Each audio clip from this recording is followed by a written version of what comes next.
School سے واپسی پر دانیال گھر میں داخل ہوا تو سلام کیے بغیر ہی اپنے کمرے کی طرف چل پڑا۔ دادی نے دانیال کو آواز دی، دانیال بیٹا بات سنو۔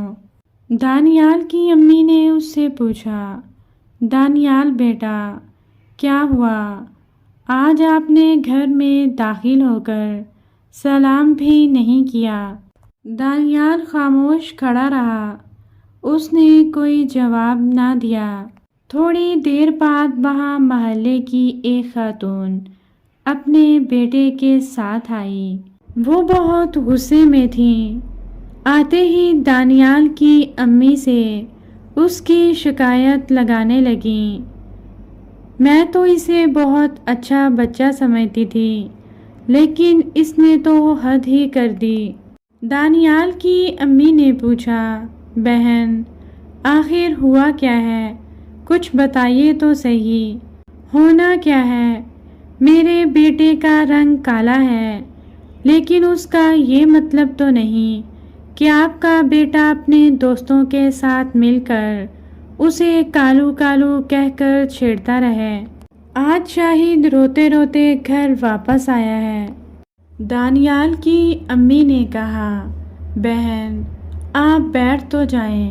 نہیں میں بیٹھوں گی نہیں، بس آپ لوگوں سے بات کرنے آئی تھی کہ دانیال کو سمجھا لیں کہ وہ میرے بیٹے کا مذاق نہ اڑائے۔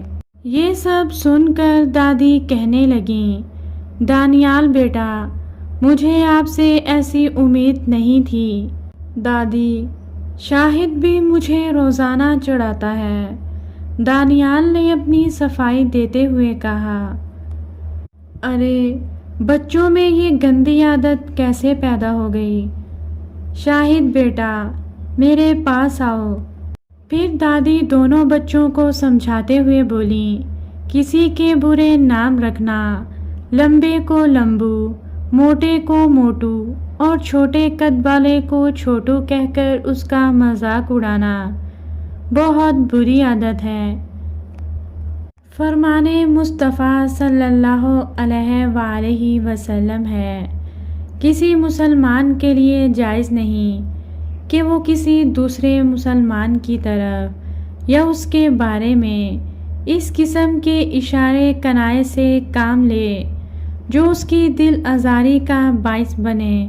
ایک جگہ اور حضرت محمد صلی اللہ علیہ وآلہ وسلم نے فرمایا، مومن وہ ہے جس سے دوسرے مسلمان اپنی جان اور اپنے اموال سے بے خوف ہوں، اور مسلمان وہ ہے جس کی زبان اور ہاتھ سے دوسرے مسلمان محفوظ رہیں۔